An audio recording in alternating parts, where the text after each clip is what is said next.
दोस्तों आज हम डिस्कस करेंगे एसएससी जीडी 2024 21 फरवरी फर्स्ट शिफ्ट का मेमोरी बेस्ड क्वेश्चंस। तो देखोगे कुछ क्वेश्चन हमें मिला। यहाँ जो पहला क्वेश्चन है, यदि ए का 60% बराबर है बी का 3/4, तो ए अनुपात बी क्या होगा, ये क्वेश्चन आया था। देखोगे इसको कैसे करेंगे, ए इंटू, अब ये 60% है तो 60 बाई इसको 100 लिख देंगे, इक्वल टू बी, अब ये क्या हो गया आपका, इंटू ये हो गया 3/4। तो ए अनुपात बी पूछा है ना, यानी ए बाई बी पूछा है।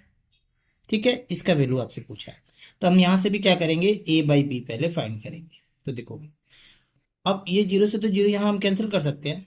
अब यहाँ बचा क्या आपके पास, 3/4, और इस 10 को ऊपर ले जाओगे और इस 6 को फिर हम क्या करेंगे, नीचे लेकर आए। ठीक है, इस 3 से 6 को कैंसिल करते हैं 2 बार, और इसको कैंसिल कर लेते हैं 2 से 10 को 5 टाइम्स, यानी मिला क्या, 5/4। अनुपात में चाहिए तो हम लिख सकते हैं 5/4, इस क्वेश्चन का आंसर हो जाएगा। कुछ और क्वेश्चंस मिला है उसको देखते हैं। देखो नेक्स्ट क्वेश्चन, यहां दिया हुआ है कि एक संख्या को पहले 20% बढ़ाया जाता है और फिर 10% घटाया जाता है, तो प्रतिशत कमी या वृद्धि ज्ञात करें। ठीक है, तो देखो एक संख्या को पहले क्या किया जा रहा है, 20% बढ़ाया जा रहा है ना। तो ऐसे क्वेश्चंस कल के एग्जाम्स में पूछे गए थे, इस तरह के क्वेश्चंस। तो देखो कैसे करना, हम इसको हम क्या करेंगे, x+y+x×y डिवाइड बाई 100, इससे हम इसको फाइंड कर लेंगे। ठीक है, तो देखोगे अब ये 20% बढ़ाया जा रहा है ना, तो हम क्या करेंगे, +20 लेंगे, और 10% घटाया जा रहा है, जब घटाया जा रहा है तो हम क्या करेंगे, माइनस यहाँ पे 10 ले लेंगे। ठीक है, यहाँ पे अच्छा, अब ये +x×y, तो x तो हमारा प्लस में है, y किस में, माइनस में, क्योंकि घटाया जा रहा है, तो प्लस माइनस फिर क्या हो जाएगा, माइनस हो जाएगा, तो यहाँ हम माइनस लिख लेंगे। अब ये हो गया, पहला x 20 है और y हो जाएगा आपका 10, और नीचे फिर आ जाएगा आपका 100। ठीक है, तो देखो ये कितना हो गया, ये 10 हो गया, ये माइनस, इसको कैंसिल कर लेते हैं 2 जीरो से, तो बचा यहाँ पे 2, यानी आंसर आएगा प्लस में आ रहा है ना, तो हम बोल सकते हैं कि 8% का क्या होगा, वृद्धि हो जाएगा। ठीक है, अगर यही आंसर अगर माइनस में आता तो फिर क्या होता, कमी होता। क्लियर है।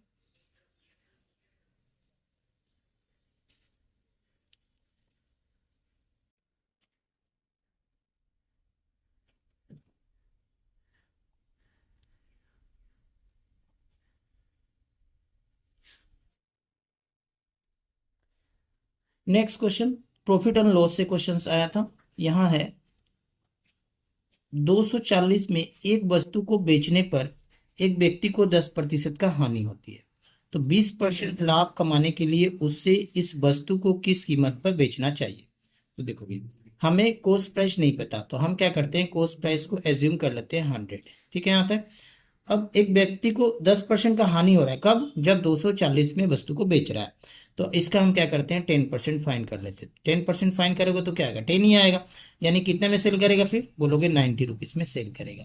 तो ये 90 रुपीज किसके बराबर होगा, 240, क्योंकि दोनों क्या हो रहा है, सेलिंग प्राइस ही हो रहा है, तो हम यहाँ लिख सकते हैं 90 में हो रहा है 240, तो एक में फिर कितना होगा, 240, और ये हो जाएगा डिवाइड बाई 90। कॉस्ट प्राइस कितना लिए थे, 100, तो कॉस्ट प्राइस निकालने के लिए क्या करेंगे, इंटू यहीं पे हम 100 कर लेते हैं, तो ये हो जाएगा आपका कॉस्ट प्राइस। ठीक है, अब इसी कॉस्ट प्राइस पे कितना परसेंट लाभ कमाना चाह रहा है, उस 20% का लाभ कमाना। ठीक है ना, तो हम क्या करेंगे, 120, और डिवाइड में फिर क्या करेंगे, 100 कर लेंगे, बस इसको सॉल्व कर लो, आंसर आ जाएगा। इस 100 से 100 को कैंसिल कर लेते हैं, इस जीरो से इस जीरो को कैंसिल करते हैं, 3 से ये गया 3 टाइम्स, ये गया आपका 8 टाइम्स, फिर इसको कैंसिल करते हैं 4 टाइम्स, और ये एक जीरो हो गया, तो 8 4 जा हो गया 32, और ये एक जीरो, यानी 320 रुपये में वस्तु को बेचना पड़ेगा, तब जाके 20% का क्या होगा, लाभ होगा। ठीक है, नेक्स्ट टाइम एंड वर्क का भी क्वेश्चन आया था। अब ये क्वेश्चन ऐसा है कि ए की कार्य क्षमता बी से 30% अधिक है और वह अकेले किसी काम को 23 दिन में कर सकता है, तो ए और बी मिलकर काम को कितने दिनों में पूरा करेंगे। ठीक है, तो देखो ए का कार्य क्षमता बी से कितना परसेंट अधिक है, 30%, तो हम क्या करते हैं, बी को हम ले लेते हैं 100, तो ए का फिर कितना हो जाएगा, 30% अधिक है, यानी इसका 100 का 30% 30 होगा, और अधिक बोल रहा है यानी 130 हो जाएगा यहाँ तक। ठीक है, अब इसको हम क्या करते हैं, छोटा कर लेते हैं, तो ये होगा छोटा, यानी 13 हो गया ए के लिए और बी के लिए हो गया 10, तो ये हो जाएगा एफिशिएंसी।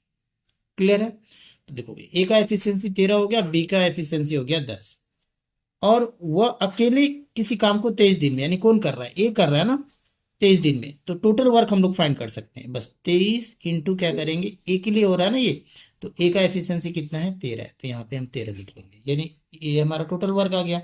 अब फाइंड क्या करना है, दोनों मिलकर, तो नीचे क्या करेंगे, दोनों मिलकर इन दोनों का एफिशिएंसी से हम इसको डिवाइड कर देंगे टोटल वर्क को। तो दोनों का एफिशिएंसी कितना है, यहाँ पे 13 दिख रहा है और यहाँ पे आपका दिख रहा है 10, तो दोनों को ऐड करेंगे तो कितना हो जाएगा, 23 हो जाएगा, और ये 23 से 23 कैंसिल हो जाएगा, यानी 13 दिन में दोनों मिलकर उस काम को कंप्लीट कर देंगे, यानी ये हो जाएगा इस क्वेश्चन का correct answer. Next problems on train के ऊपर भी क्वेश्चन आया था। अब यहाँ था कि एक रेलगाड़ी 250 मीटर लंबी है, यदि वह रेलवे लाइन द्वारा ब्रिज को पार करने में 50 सेकंड लेती है तो उसकी गति कितनी, ठीक है, और किसमें फाइंड करना है, किलोमीटर प्रति घंटा में फाइंड करना है। तो देखोगे हमें फाइंड क्या करना है, गति यानी स्पीड फाइंड करना है, तो स्पीड इज इक्वल टू क्या होता है भाई, डिस्टेंस बाय टाइम होता है। तो देखोगे रेलगाड़ी की लंबाई कितना है 250 मीटर, ठीक है, कितने सेकंड में पार करी ब्रिज को, 50 सेकंड में, तो ये हो गया आपका, ठीक है, बट ये किस में आया, मीटर पर सेकंड में आया, हमें फाइंड किस में करना है, किलोमीटर प्रति घंटा, तो इसको हटाते हैं हम और इंटू यहीं पे कर लेते हैं 18/5, ठीक है, ये हो जाएगा आपका किलोमीटर प्रति आवर। क्लियर है, अब इसको छोटा कर लो आंसर आ जाएगा। तो ये 0 से 0 गया और इसको कैंसिल कर लेते हैं आपका 5 बार में, और ये 5 से फिर इसको भी कैंसिल कर लेते हैं, यानी टोटल आंसर हो जाएगा फिर 18 किलोमीटर प्रति आवर। तो और भी क्वेश्चंस आया था, कुछ क्वेश्चंस सिंप्लीफिकेशन के क्वेश्चंस आए थे बट मुझे मिला नहीं, तो नेक्स्ट वीडियो में जब जितने भी क्वेश्चंस मिलेंगे उसको फिर मिलकर लेकर कंटिन्यू हो, ठीक है। तो अभी तक आप चैनल को सब्सक्राइब नहीं किया तो चैनल को सब्सक्राइब करके बेल आइकन को प्रेस कर लीजिएगा ताकि आने वाले वीडियो को नोटिफिकेशन आपको आसानी से मिल सके।